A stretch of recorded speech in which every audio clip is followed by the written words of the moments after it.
Egypt, land of the pyramids and pharaohs. One of the most studied and scrutinized civilizations of the ancient world, and yet it remains veiled in mystery. In this video, we are going to see that the Quran reveals secrets about Egypt that until recently were lost to mankind.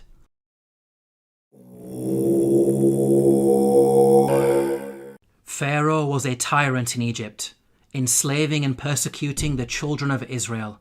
The Quran states the following about the death of Pharaoh and his supporters.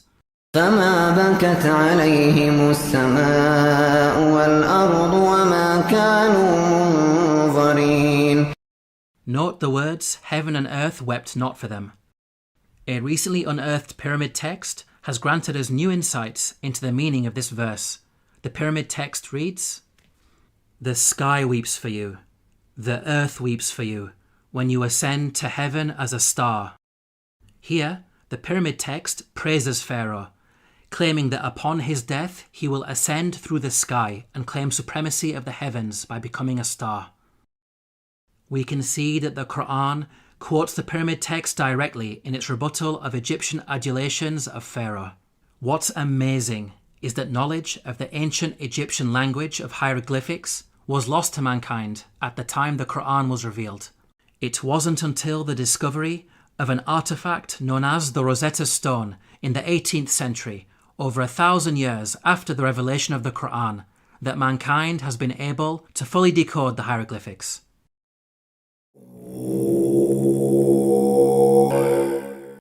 When you hear the word Pharaoh, what comes into your mind? Most people think of the supreme ruler of Egypt. This is correct, but the word did not always refer to the supreme ruler. Ancient Egyptian history is divided into different periods. The word Pharaoh, Egyptian Perah, had different meanings depending on the period of Egyptian history.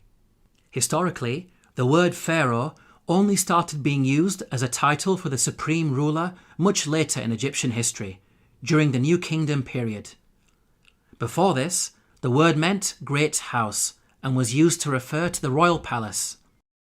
The Encyclopedia Britannica states, Pharaoh, originally the royal palace in ancient Egypt.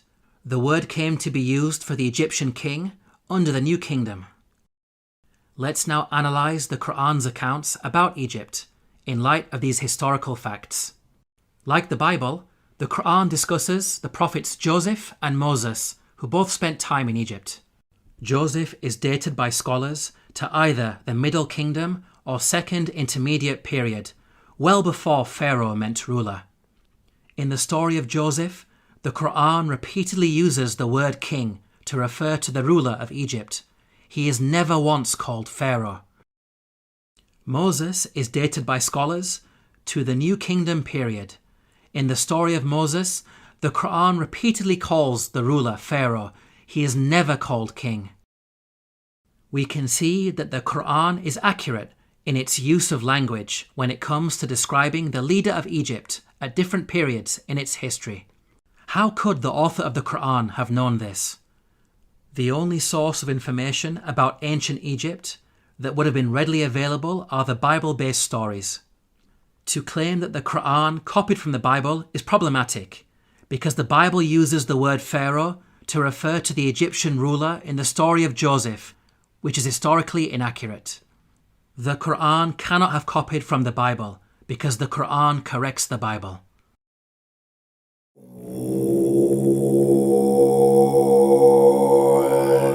The Bible explicitly states that at the time of the Exodus, the Israelite men were vast in number.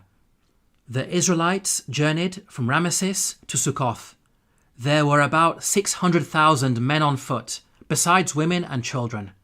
If we factor in the women and children, then the total number of Israelites would realistically be in the millions. This claim of a vast nation is problematic in light of other information that the Bible provides. Firstly, Pharaoh is said to have appointed 2 midwives to deliver and murder Israelite babies.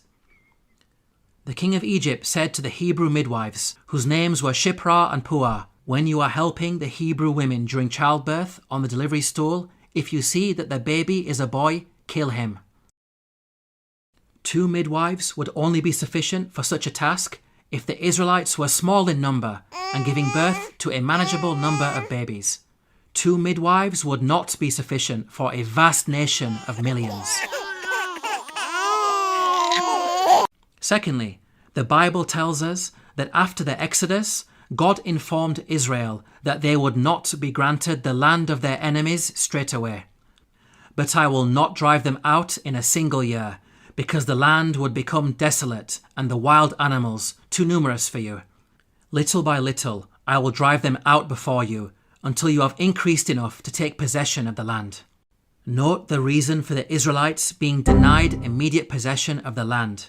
It is said that wild animals will overpower them.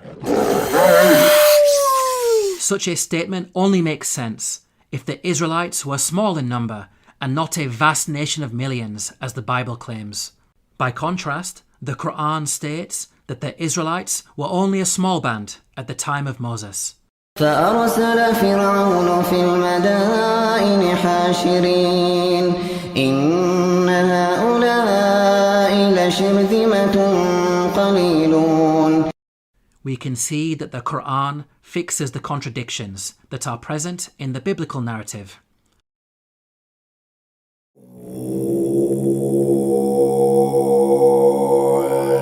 The Quran states that the punishment of crucifixion was used in ancient Egypt from the time of Moses all the way back to the time of Joseph. Now, the word crucifixion typically brings to mind the Roman cross. However, in antiquity, there were different forms of crucifixion. Professor of Archaeology David Chapman wrote, "In studying the ancient world, the scholar is wise not to differentiate too rigidly the categories of crucifixion, impalement, and suspension. Hence, any study of crucifixion conceptions in antiquity must grapple with the broader context of the wide variety of penal suspension of human beings." The Arabic words translated as crucified in the Quranic verses all contain the root word salaba. Arabic dictionaries state that this root carries a number of meanings, including to harden or stiffen and to extract oily matter from bones. This word does not only mean death by being hung on a Roman cross. Rather, it indicates any method of execution which makes the body hardened or stiffened and results in the leaking of bodily fluids. So, impalement, suspension, and the Roman cross are all included without making any distinction. Archaeological evidence shows that the ancient Egyptians used to crucify people by impalement on a stake. The following entry is taken from an Egyptian German dictionary of hieroglyphics. Note the hieroglyph which depicts an impaled man. This is a punishment that was used throughout the different periods of ancient Egypt. The Abbot Papyrus is dated to the New Kingdom period. It mentions an oath that includes impalement. He took an oath on pain of being beaten and of being impaled. The earliest evidence for crucifixion by impalement is Papyrus Bulak 18, which is dated to the early Second Intermediate period. It states, "A bloodbath had occurred with wood. The comrade was put on the stake." We can see that crucifixion by impalement on a stake was carried out during the New Kingdom period, and at least as far back as the Second Intermediate period. These time periods cover both Moses and Joseph, which shows that the Quran is historically accurate. As well as mentioning crucifixion, the Quran also narrates the following threat of mutilation made by the Pharaoh of Moses. لأقطعن أيديكم وأرجلكم من خلاف ولأصلبنكم أجمعين. Historically, we know that capital punishment in ancient Egypt became more severe with the advent of the New Kingdom period, which is the time of Moses. In fact, the specific punishment of mutilation is primarily associated with the New Kingdom period. For example, the Turin Judicial Papyrus records, "Persons to whom was done punishment by severing their nose and ears on account of them ignoring the good instruction said to them." These details about crucifixion and mutilation are missing in the Bible. There is a Jewish commentary, the Midrash Shemot Rabbah, which mentions Pharaoh threatening Moses with burning and crucifixion. But this is a much later work that was composed centuries after the Quran was revealed.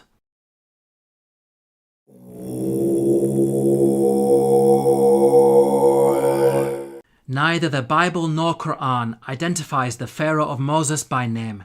We can use the details provided in the scriptures to try to identify the Pharaoh.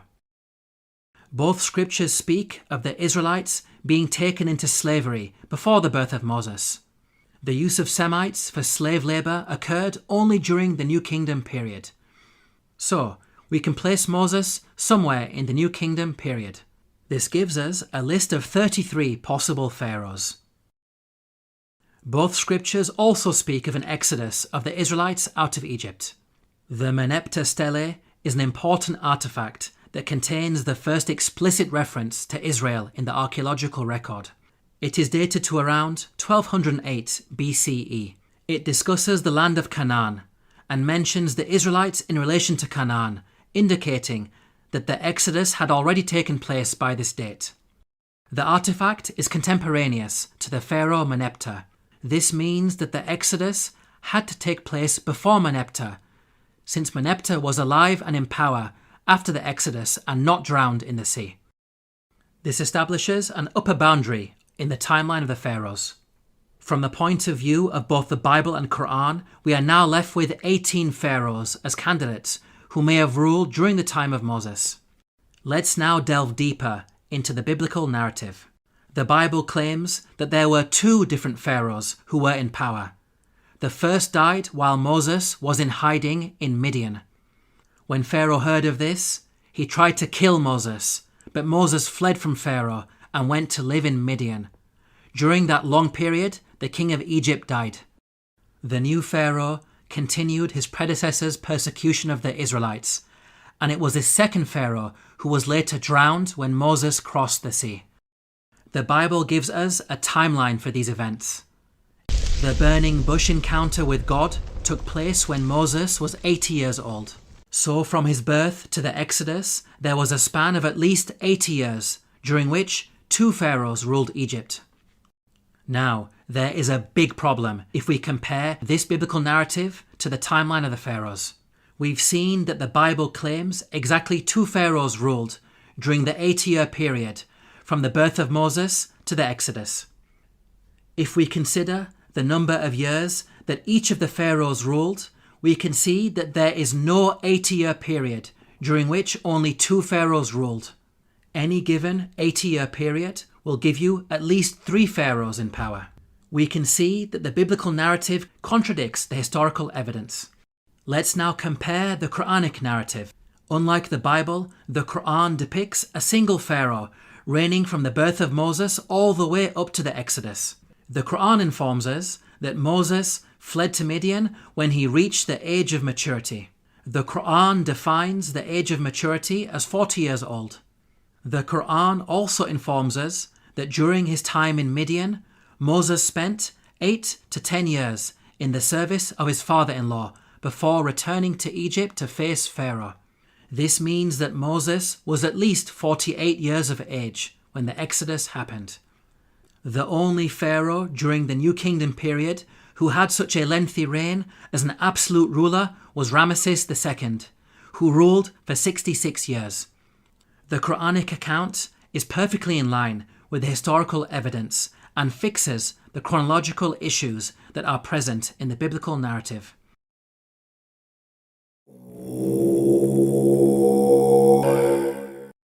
Let's now compare the life and religion of Ramesses II to the claims that the Quran makes about the Pharaoh of Moses. وَإِنَّ فِرْعَوْنَ لَعَالٍ فِي الْأَرْضِ وَإِنَّهُ لَمِنَ الْمُسْرِفِينَ. This claim that the Pharaoh of Moses was extravagant has been proven by archaeological discoveries, which show that Ramesses II was the grandest of the pharaohs. The archaeologist Peter Clayton wrote, "His genuine building achievements are on a Herculean scale." The archaeologist Eric Uphill wrote, "The palace of Ramesses was probably the vastest and most costly royal residence ever erected by the hand of man." The Egyptologist Kenneth Kitchen wrote, Certainly, in his building works for the gods, Ramesses II surpassed not only the 18th dynasty, but every other period in Egyptian history. With regards to the religion of the Pharaoh of Moses, the Quran makes the following claim. فحشر فنادى فقال أنا ربكم الأعلى.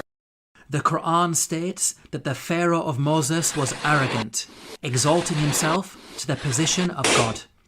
Modern archaeological discoveries have proven this to be true. Ramesses II built the great temple at Abu Simbel to honour himself. Its entrance is flanked by 4 colossal statues of Ramesses II, which dwarf the statue of Ra Horakti, god of the horizon, located above it. This temple also contains an image of Ramesses II making a sacrifice to his divine self.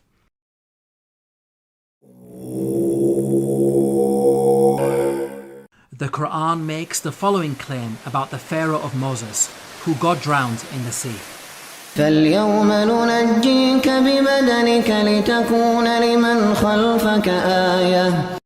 We can see that the Quran explicitly states that the Pharaoh's body will be preserved as a sign for future generations. Note that the Quran never makes such a statement about any of the other destroyed nations that it discusses, typically stating that their abandoned buildings and ruins have been made signs for later generations. This claim about a body being preserved is unique to the Pharaoh of Moses. The body of Ramesses II was discovered by archaeologists in the year 1881 CE. The mummy has been on display in the Cairo Museum, and over the last century, it has been seen by millions of tourists from all over the world. In the following documentary, Sir Tony Robinson states that Ramesses II is one of the few pharaohs whose body has survived largely intact. Just across the river from Luxor lies the famous Valley of the Kings, where Ramesses himself was buried. His mummy was discovered in 1881. One of the few pharaohs whose body has survived largely intact. Historically, priests had concealed his body in a secret location in the year 1000 BCE because of a problem with grave robbers. Nothing was known about his mummy in the intervening period of almost 3,000 years. At the time the Quran was revealed, the whereabouts and fate of Pharaoh's body was unknown. During the 3,000-year period in which the body was hidden, it could easily have been damaged or stolen. It may have even remained lost forever, locked away in its secret location, never to be rediscovered. If you think about it, these statements in the Quran are not only historically accurate, but also represent quite a bold prophecy.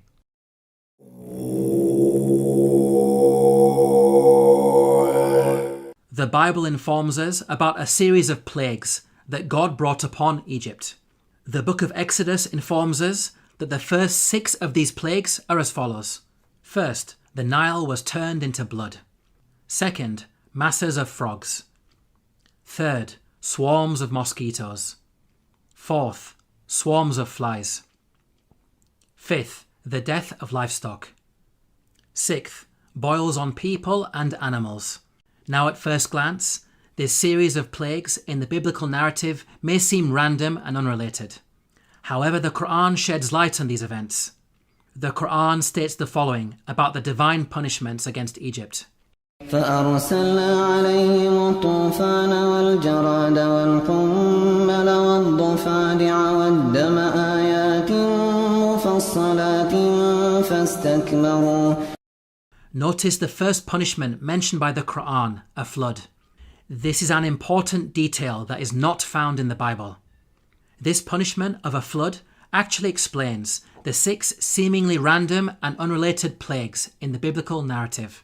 A flood would result in high concentrations of red earth entering the Nile River and causing a blood-like colour, killing fish and making the water undrinkable, as described in the biblical narrative.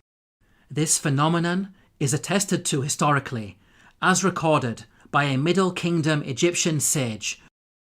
See, the river is blood. One shrinks from other people and thirsts for water. The rest of the biblical plagues are also easily explained as a consequence of the flood. Frogs, mentioned in plague number 2, are known to fill the land after Nile floods. The death of the frogs recorded in the biblical narrative can be caused by contamination of anthrax that was carried over from the rotting fish. Mosquitoes, mentioned in plague number 3, proliferate after Nile floods, as the pools of water left over from the flooding would have allowed them to overbreed. Swarms of flies, mentioned in plague number 4, would be brought about by the massive death of frogs on the land. The death of pasturing livestock, mentioned in plague number 5, can be explained by anthrax, as brought on the land by the frogs. The boils on humans and cattle, mentioned in plague number 6, may have been caused by bites. The stable fly in particular is infamous for its vicious biting of mammals. We can see that the Quran's mention of a flood easily explains the biblical plagues, which are not random as initially appears to be the case, but in fact a series of interrelated events.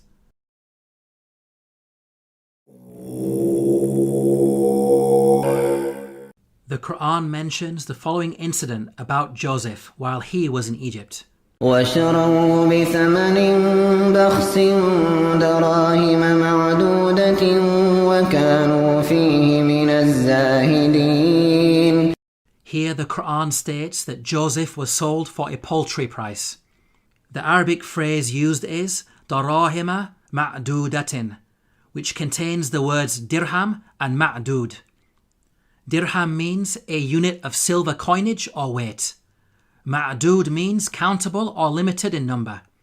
So the Quran is making the claim that Joseph was sold for a small amount of countable silver. There is plenty of historical evidence that standardized units of silver were used in transactions in ancient Egypt. Small pieces of silver, known as shati, were used in trade. The tomb of Nyanknum and Khnumhotep is dated to the Old Kingdom period. It contains a scene of a busy open-air market with goods for sale. Cubits of cloth, for example, are said to be sold for 6 shati. The Rind mathematical papyrus is dated to the Second Intermediate period. It discusses the relative values of gold, silver and lead in terms of shati. Small silver bars bearing the name of Pharaoh Tutankhamun have been dated to the New Kingdom period. They are inscribed with a hieroglyphic which states, Tutankhamun, ruler of Heliopolis in Upper Egypt. Until recently, historians believed that the minting of precious metals was a later Greek invention. These recent Egyptian archaeological discoveries have forced historians to completely revise their understanding of coinage in the ancient world. How is it possible that such knowledge was revealed in the Quran nearly 1,500 years ago? The Bible mentions that Joseph was sold for 20 of silver. However, this sale is said to have taken place with some Arabs outside Egypt. By contrast, the Quran states that the sale took place inside Egypt. So, the Bible could not have been used as a source by the Quran. It is in fact the Bible that contains historical errors when it comes to coinage. For example, the Bible makes the claim that a gold coin known as the darik was used at the time of King David. They gave toward the work on the temple of God 5,000 talents and 10,000 darics of gold. As historians point out, the darik is named after the Persian leader Darius the Great, who lived hundreds of years after King David. The Jewish Encyclopedia acknowledges this error. A notable instance of anachronism occurs in 1 Chronicles 29:7. Gold darics, coins which were not struck before the time of King Darius I, i.e., more than 400 years after David.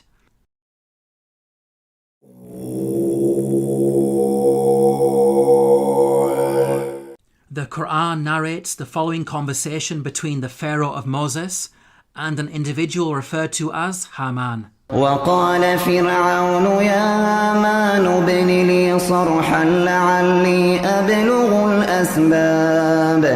أسباب السماوات فأطلع إلى إله موسى وإني لأظنه كاذبا.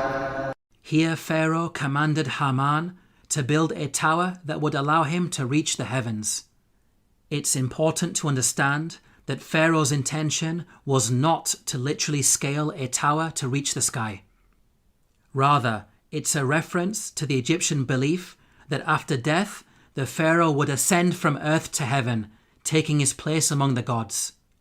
As we covered earlier, the author of the Quran had an awareness of ancient pyramid texts that detailed such beliefs. Egyptian monuments housed the bodies of dead pharaohs. These monuments acted as a bridge between this world and the next. They were filled with religious writings that served as instructions to help the dead pharaoh ascend to the heavens. Hence, the person in charge of constructing such a monument for Pharaoh would not only need to be skilled in architecture, but also highly knowledgeable in religion, a builder-priest of sorts. Let's now turn to history to see if we can identify an individual known as Haman, who was both a builder and a priest. Earlier we concluded that Ramesses II was the pharaoh at the time of Moses, so we will focus on this time period. A block statue in the Egyptian Museum of Munich contains a biographical account of the life of a high priest named Baken Khonsu. In his own words he states, "I am one truly reliable, useful to his Lord, who performs beneficent deeds within his temple. I being principal chief of works in the estate of Amun, I erected obelisks of granite stone whose tops reach to the sky." Here, Baken Khonsu tells us that he served the pharaoh in two ways, first by performing rituals in the temple, and second as chief architect. In fact, Baken Khonsu was an architect extraordinaire, being one of the greatest in all of ancient Egypt. He is responsible for constructing the Temple of Amun at Karnak, a monument that remains one of the largest religious structures ever created by man. With regards to the priesthood, Baken Khonsu informs us that he had a very long and illustrious career. "I was a third prophet of Amun for 15 years. I was a second prophet of Amun for 12 years. He appointed me high priest of Amun for 27 years. Here Baken Khonsu is stating that he served the god Amun throughout his priestly career. Amun is the name of an Egyptian deity who rose to prominence during the New Kingdom period. By the time Baken Khonsu died, he had been a priest for many decades, having served Ramesses II as high priest throughout his reign. Both Ramesses II and Baken Khonsu were contemporaries who died around the same time. What about the Quran's mention of Haman? How does it relate to Baken Khonsu? Baken Khonsu referred to himself by the title High Priest of Amun. The actual phrase in the hieroglyphics is Ham, Nata, Tapi, Amana. The word Ham literally means servant, and Amana is how you articulate the name of the god Amun in Egyptian. Baken Khonsu was Ham Amana, meaning servant of Amun. The Quran's mention of Haman may be simply an Arabized version of the Egyptian Ham Amana. Let's now summarize the main points about Baken Khonsu. He was a senior-ranking figure under Pharaoh Ramesses II, acting as both high priest and chief architect. He served in the temple of the god Amun and thus had the title Ham Amana. It is clear that all of the historical evidence fits perfectly with the Quranic narrative. Now it's important to point out that the Bible also mentions a Haman, but the resemblance is only in name. The biblical Haman served under a Persian king and bears no relation to the Quranic Haman of Egypt. Yet again, these are details that are completely missing in the biblical narrative. In this video, we have seen that the Quran has a remarkable insight into many facets of ancient Egypt, revealing long-lost knowledge while also correcting the Bible. Claims that the author of the Quran copied from the Bible are clearly rubbished in light of such facts. The Quran boldly declares its origins. تنزيل الكتاب لا ريب فيه من رب العالمين. To learn more about the miracles of the Quran, Please download your free copy of the book, The Eternal Challenge, at the link below.